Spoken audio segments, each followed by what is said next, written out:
Hi there, I'm going to show you how to access a Google Hangout with your student's teacher today. So your student's teacher will send you an email to your Gmail account.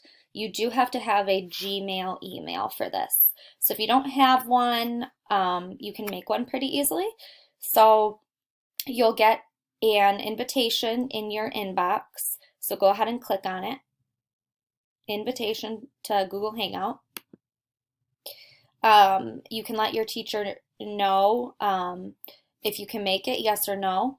Um, right now, this says from 11 to 12, so that would be right now. So I'm going to go ahead and press yes. Your teacher might invite your student to hang out at a later time. So if you want to let them know, yes, that works for me, or no, it doesn't. So you could do yes or no. I'm going to do yes because the chat's going on right now. And then it will have a link um, to say either join by email or join by phone. I'm going to do join by email. So you go ahead and click on that link.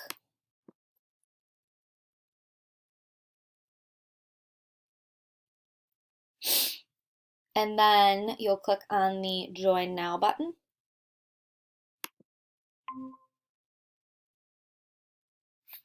And then you should be able to see yourself and your child's teacher. You can mute yourself if you want. So you would just turn off the microphone, or you can turn off your video as well. But if you want to be able to have your child talk and be seen, then you would make sure that both the microphone and the video are on.